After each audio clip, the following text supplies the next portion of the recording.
Leading. This is her first year in the top flight, and she's also opened a slight lead on the field. That includes the national champion, Alexander, making her first appearance. Here are the leading men as they top the hardest climb of the course out of Tom Milner's grain, and Ford and Clark and Baker are at the front. They've also got the company of the rally rider team manager, Gary Coltman, and Jamie Norfolk, who took a surprise bronze at last year's national championships, and Gould completes the top 6. The technical single track has stretched them out even more, and now Clark and Ford look like they're starting to edge away. But I don't think any of the riders want to take risks on these slippery, muddy sections.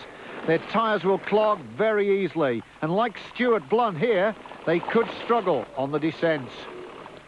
Missing from the top 10, Adrian Timmis and Nick Craig both seem to be struggling for form.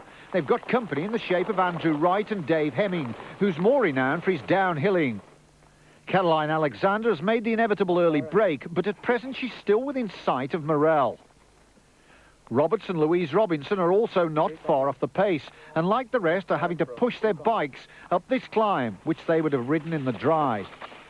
These conditions will certainly not do Alexander any favours, as she usually gains on the ascents, so she'll have to be at her best here on the single track to stay ahead of Morel, who loves the technical sections. However, she's showing caution here, so at present there are no big gaps appearing among the top 4.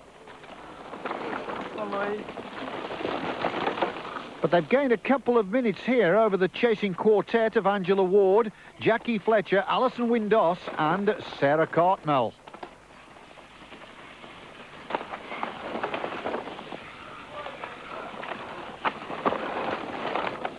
Off the fire tracks and now down Dargate Slack, and Clark and Gould have managed to open a gap. Both are excellent climbers, and they got away on the ascent at Natalie Griff. During the previous round, they rode together for the second half of the race in a battle for third. However, this time they've stole a march on Baker and Ford, who are among this posse of riders that also contains Coltman, Matt Guy, Norfolk, Steve Dowse and Thackeray. Gould was saying before how the young riders were closing the gap, and they're certainly up here at present.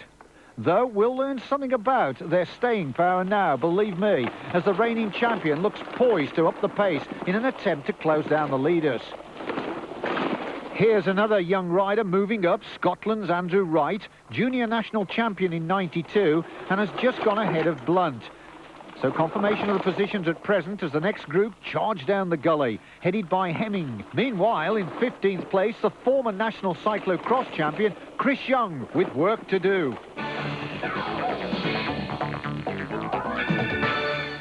Joining the race, and the leaders are nearing the end of lap 2. And Clark's relentless pressure seems to be paying off. Approaching the main arena up this nasty climb, he's got a slight lead now over Gould. The Schwinn rider has been joined by Baker, and Clark will know that if these two get together and start to work, his lead will quickly evaporate. And these tough conditions are stretching the riders. They're all on the limit. This group appears to have been demoralised by Baker's chase, and strung out behind him are Ford and Dowse. The Scot rider is also staying on the bike here, but Dowse, a multinational cyclo-cross champion, has opted to push the bike. Early pace setter Thackeray is having a good ride in 6th, and he's getting good support from the local crowd. The Clark-Alexander household are having a good day, as the Klein rider is still away at the front of the women's race. She too seems to have extended her lead on the climb up Natalie Griff. However, in these conditions, mistakes are easy, and a slip could easily wipe out the advantage. Morel, who's now been joined by Robinson, will be aware of that, so these two should try to keep Alexander in sight, and by so doing, maintain the pressure.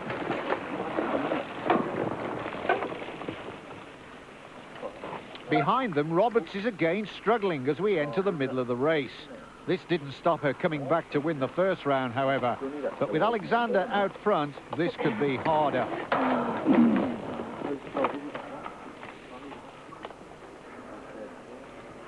So it's the climb up Natalie Griff where the gaps are opening. And here's Clark on lap 3, inflicting damage. And you can just see Gould and Baker in the distance. Clark has 3 times been the national hill climb champion, and he's also a former milk race King of the Mountains winner. So he's at home up here.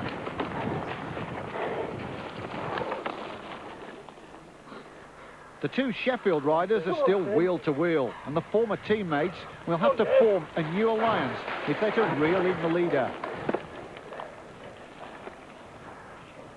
Meanwhile, Ford seems to have settled down and he's now chasing hard on his own. Dowse is producing a good ride for his new sponsors, KHS, and looks like he's moving clear of Thackeray, who is struggling on the climb.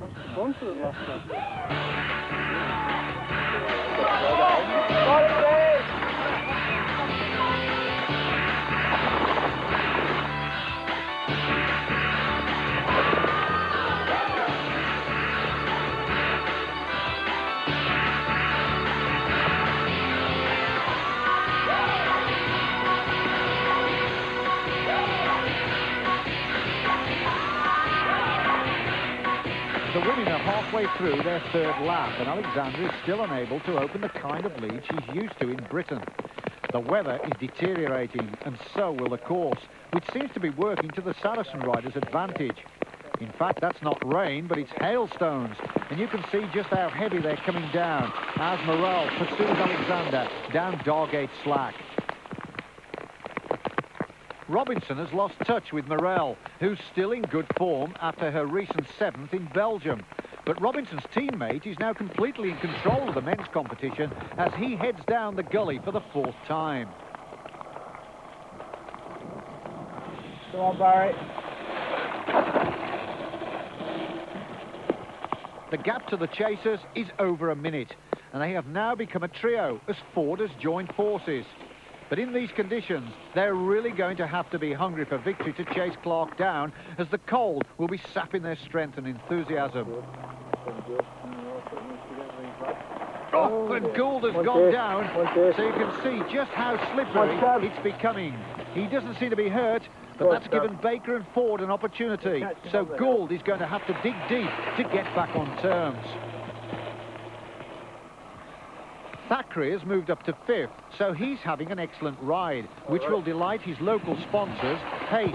He's a minute down on the chasers, but he's pulling clear of Dowse, and look at the face on Steve, showing his appreciation of the conditions.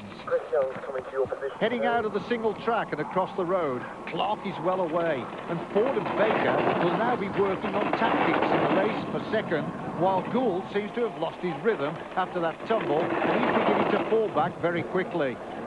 Thackeray may even have him in view, and he'll be keen to knock up a famous scalp. Chris Young is loving the inclement conditions and has now passed Dowse to move into 6th spot. Nearing the end of their 3rd lap, and Alexander is forced to dismount on this section for the first time as she passes one of the backmarkers in the men's race. This is frustrating for the British champion, for it's on the uphills that she can use her great strength to drop Morel. And back in 3rd is still Louise Robinson, and the pattern of the women's race has now more or less formed.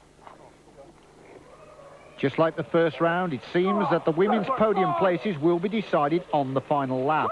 And as they line up another descent, I'm sure they'll be feeling the cold, so none of them will want to take too many chances, as the gaps are still very small.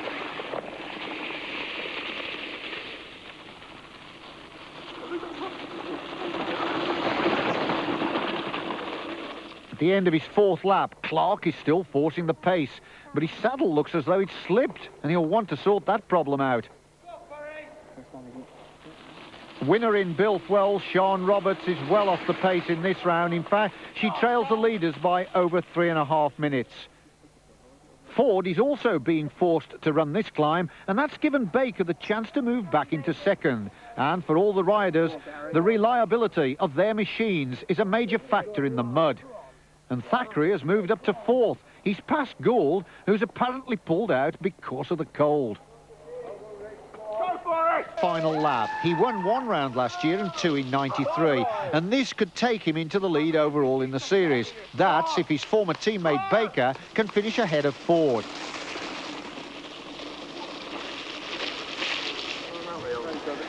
And he's Thackeray, still with work to do. He's over a minute down on that pair.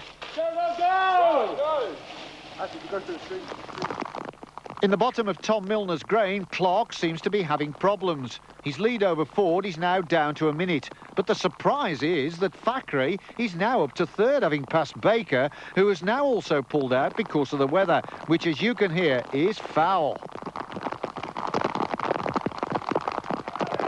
Up the final climb then for the last time, and Clark is looking back anxiously because Thackeray is now right behind him, and Ford is also just back in the woods. Clark is struggling up here, while the pace rider is getting all the support from the crowd, and now he's just about to go past the rallyman, who finally surrenders the lead. He's had the head of the race for so long. You've got to feel for Clark. The problem is the saddle, and this man always seems to incur mechanical problems. I don't think Ford can catch them, but it's all come back together, and heading for the line, Thackeray takes his first senior national win, and he's getting a fantastic response. There he is over the line, and he's loving it, and Clark comes home out of the saddle. He hasn't got a saddle, has he, to take the second spot.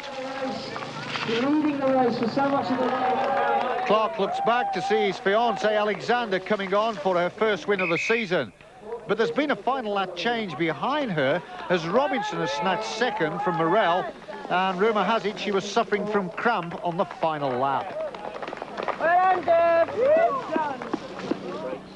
The conditions took a number of victims apart from Barry and Deb, with both Gould and Baker pulling out because of the cold. So the final results look like this, with Caroline returning to form, but not yet at full strength, as Louise and Deb kept her within sight. But Richard must be the happiest rider of the day, with a career best result that will make the others take notice. So Sean and Deb are opening a gap in the overall, which could enable either to take the series despite missing some rounds. While in the men's, Gary takes the lead, but with both himself and Barry missing rounds, Chris and Richard are well placed for the series title. I think it's good. I haven't sunk in properly yet, but I'm pleased. Did you know from the start you were on form? I didn't really. I was really sort of struggling at the start, and then I sort of got back going, and then like all of a sudden I just felt really good, and I don't know. Oh, everyone else slowed down, I'm not sure. I didn't realise Richard was catching me so quickly, and I was having a bit of trouble with my saddle on the last 3 laps, and I kept stopping and tightening it up, and the last lap my fingers were too cold to tighten it up, so it was getting looser and looser, and then he caught me on the last little climb and just went straight by, and that was it really. I was just trying to get to the finish with a loose saddle. I didn't really get into it because I didn't have a great deal of power, but I seemed to stay with the riders that I should be with, so that was quite good. And then basically the last 2 laps was just a battle of who could persevere. It was so cold and everyone was so uncomfortable. Some guys got off and the rest of us just carried on. So.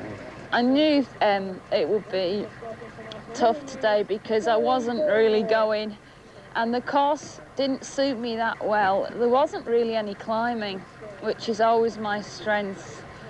And, you know, riding round by yourself, it's difficult. You're the carrot, and if they can see you, then it's just a real good incentive to keep going, and you don't know what's going on behind you. I had a bit of a bad crash at the first round of the BMB, and I badly sprained my ankle, and it's been sort of in the background for the last 3 races. But today it felt pretty good. In fact, my feet were that numb I couldn't feel it. It was that cold. The last 2 steep climbs, I got off to run at the bottom of the first one. Both legs, calves just cramped solid from the cold, and there was nothing really that I could do. I mean, I was trying to like walk up it a bit like a duck really, but you know, I was going so slowly, and I knew Louise wasn't that far behind, but I figured if I could have like, you know, got up without being cramped, I would have made it to the finish. But as it was, she caught me, so it's a bit disappointing. Deb will be looking for revenge next week as the series crosses the border to Scotland.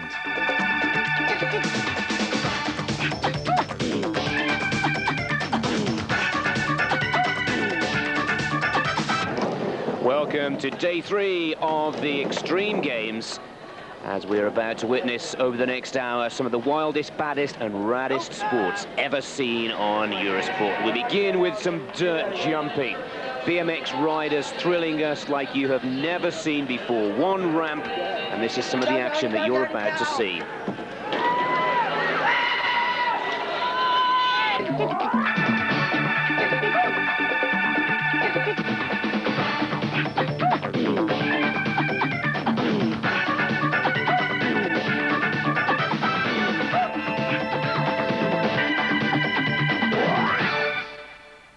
Welcome to the Clwydian range of hills in North Wales for the 4th round of the British Mountain Biking National Series. Half the events are now completed, and at present the overall standings look like this. In the women's, Deb Morrell has established a slight lead, but will be missing this round to compete in the World Cup. For the men, Chris Young must be the series favourite, as the next 3 riders are all in the States, again for the World Cup. So the British contingent are faring well abroad, but some have had to stay behind as they struggle with their health and form. I came back from Australia, I did the first round of the National Series, which was okay, and from then on it's been really, really difficult, but I've kind of got used to it now, and things are starting to pick up again. I've had blood tests and antibiotics, I've had a virus, so that it's not just me. I've definitely had health problems, which are on the way up now, and I'm starting to feel a lot better. I was away in a training camp in Spain with Nicky and a few more, Dan Cook as well, and we all seem to catch kind of a flu virus, which it seems to affect us all very similarly. It ended up having to take 2 weeks off after I'd had a crash, which seemed to add to the problems, more antibiotics and tetanus jabs, etc. I had 2 weeks off, blood test before, blood test after, and it seemed to do the trick. And over the last 3 weeks, things have started to go well again. Surprising myself on the road. This Wednesday I won a TV crit in Rochester, and I don't know where that sort of form come from, because I haven't trained for the road. I've been training for mountain biking, but the crit was really hard out hilling it, so if there was one that was going to suit me, it was probably Wednesday night. I'd like to really rack Worlds and have a good crack at it this year, and some more bigger international races around the World Championships time. I've just been holding my form most of the year, and it's been going quite well, and I just want to make that next step up if I can to international races. And with their main competitors away, how do they think they'll fare here today? The pressure's on this weekend for a win, you know, after second last week in Scotland against David Baker, and he isn't here. So obviously I'm favourite and raring to go. The way I've been riding the last few weeks, there's plenty of riders that have been giving me a hard time, so I'm not really thinking about it. I'm just going to get out there and see what happens. It kind of always helps with your results, as opposed to getting, you know, near the win, but I'd much rather always race against them as opposed to them be away. Yeah, as far as the results concerned, then it should help. It'd be nice to get a win, especially like this week, winning a crit on Wednesday night and then turning to mountain biking for the weekend, so we'll just have to see how it goes. The women's field is also missing some of the top riders, but there's one who's missed out on the American rides. First World Cup in Australia went well, and the first round of the BMB went well, and since then it's been going downhill really. My form's been off. I think it's probably mainly to do with just the other hassles really, the sponsorship hassles and stuff that has been going on. I didn't get over to America to do the rest of the World Cups, but then my form was not really worthy of going anyway by that time, but I'm going to carry on doing the British rounds and see what happens. It's quite a shock really to say that, you know, you go from riding form 2 years ago and I'm now sort of, I get paid to ride my bike. It's like, it's unbelievable really, but yeah, I'm enjoying it immensely. I had a baby last July, so I packed in training as soon as I knew I was pregnant. Well, I carried on training a little bit, but obviously stopped racing. And this year's just really been coming back into it, just race to see how I went. I mean, there's a few new faces around, so it's still the same competition. The racing hasn't been the conditions that I like. Today there's a lot of climbing, so should be more my kind of course, I hope, not so many descents. And the weather's looking a lot better than it has been for a while. I need to be enjoying it again, because last few races I haven't been enjoying it, I've just been doing it as a chore. So today, sun's out, so yeah, I'm going to enjoy myself hopefully and do as best as I can.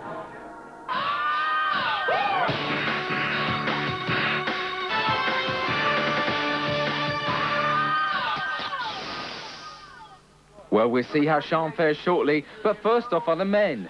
Also on the line after 5 weeks off with a broken collarbone is the former Tour de France stage winner Martin Early, and the course here could well suit him.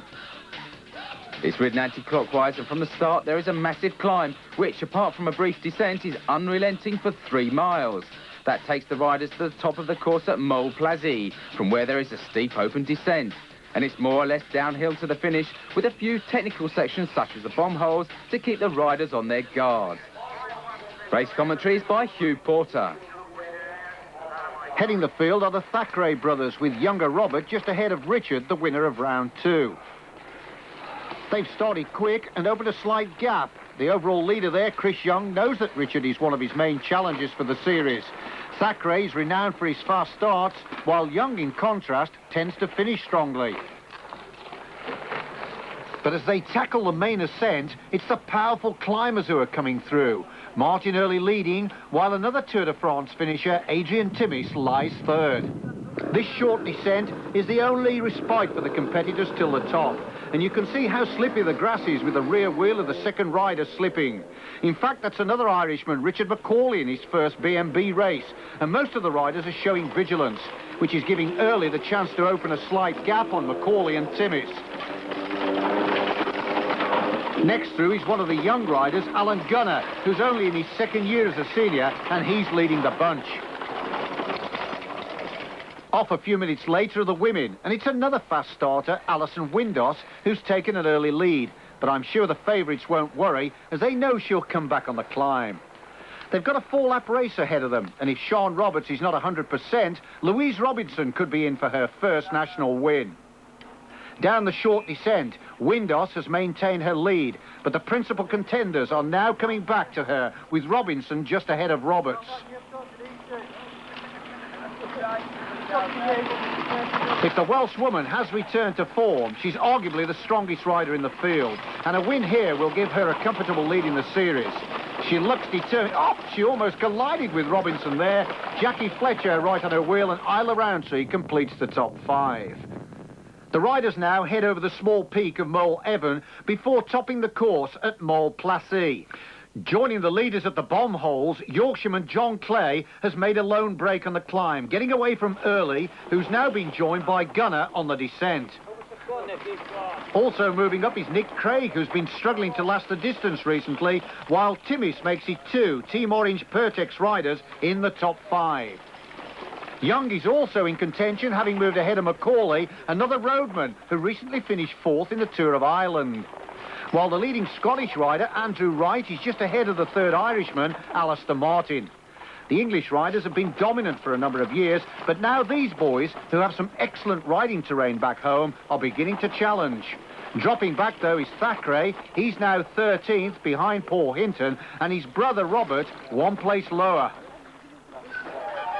However, the pattern of the women's race is a lot tighter, with Angela Ward right on Robinson's wheel.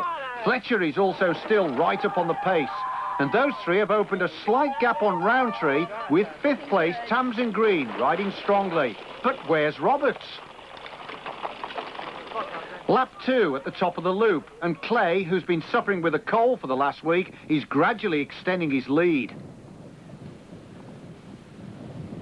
Behind him, the Irishman Early has again ridden away from the rest on the climb, but he's been quite tentative on the descents, no doubt conscious of his recent collarbone break. And the riders are getting a rare treat, as it's not often they actually get to go right over the top of a mountain. But Gunner definitely won't have time to enjoy the view, as he's now been joined by Craig, who's a talented descender. And Timmis, well, he won't catch Craig on the downhills, but he's extending the gap behind him, and he doesn't need to do any more than that, with his teammate going so well at the front. Clay's yet to gain a national points win in a mountain bike race, his best being 2nd in Scotland last year. Back to the summit, and Young is having a real battle with McCauley for 6th, while it's now a 3-way tussle for 2nd, with Craig and Gunner having got the better of Early on the descent. You can see how the rally rider styles more ragged through there. Wright, who took 3rd in the mud of Scotland, is putting in yet another good performance, but he's still got his hands full with Martin just behind him. So as the riders head through the trees and the narrow tracks, they've now got little opportunity to overtake each other till the end of the lap. The real damage is being done on the climbs, with most of the field just trying to hold their places on the frequent steep drops. And before the break, here are the men's positions on lap 2, with Martin Seddon now moving ahead of Alistair Martin.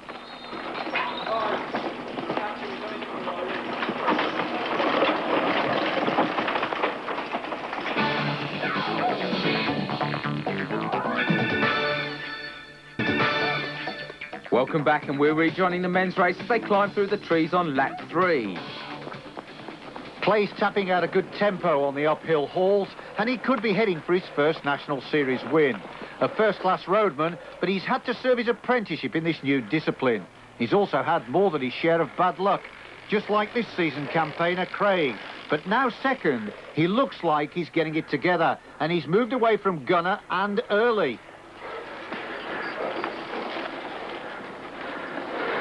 And catching them incredibly quickly is Timmis, who's had a mediocre mountain bike season to date, but he's now starting to sparkle.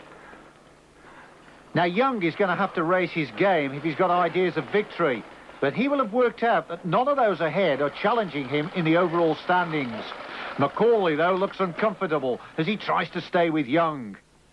In the women's competition, Robinson is now on her own as she crests the top of the course. She's dropped Ward on the climb, and in this race, we're sure of a first-time national winner, as Roberts has pulled out. And that really is a shock, because she hasn't had any mechanical problems. It just appears that her morale is rock bottom.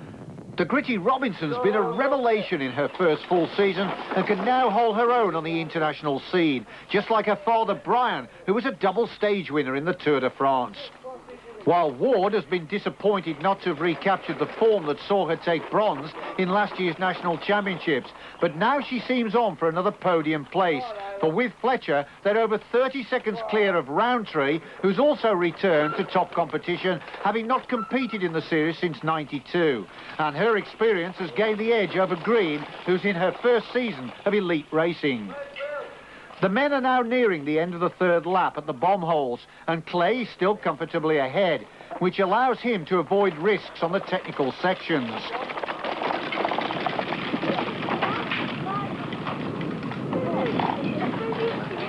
Behind, dropping off the top of the course, riders such as Gunner are taking big gambles to close the gaps, which is forcing Early to descend faster than he'd like to stay in touch. Craig, though, is obviously happy here, as he's chipping away at Clay's lead.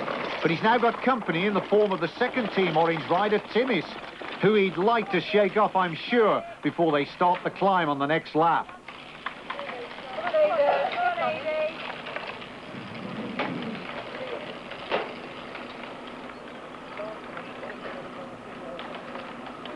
And Early's now regaining his confidence. He's gone back ahead of Gunner, who's been showing well at the start of the races, but he's yet to hold his position at the end of the contest. And just as I thought, Young has started to move clear in sixth, but he's surely got no chance of challenging the leaders. Instead, he'll be looking to increase his lead in the series. While a tiring Macaulay may well have to worry about the chasers, who are now headed by Wright. Up the mountain for the third time, and Robinson is still looking really strong. She'll want to keep extending that lead because on the open sections near the top, you can see riders that are over a minute ahead, which means this could act like a carrot for the likes of Ward. The North Face team rider is now clear in second, with Fletcher looking like she's beginning to tire. In fact, you can hear her breathing. It really is laboured. So if Roundtree can keep the pressure on, she'll probably sight the Isle of Man rider ahead of her by the top of the course.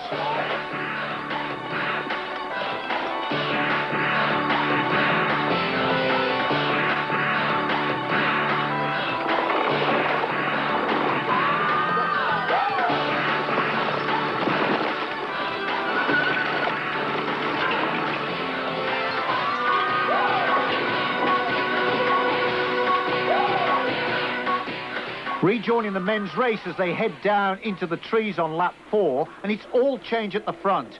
Timmis has passed both Craig and Clay on the climb, and he's extending his lead on the fast fire track. Clay has started to tire after his early efforts, and he's not looking as smooth. He'll also know that Craig is closing him down, so this tussle is likely to go down to the wire.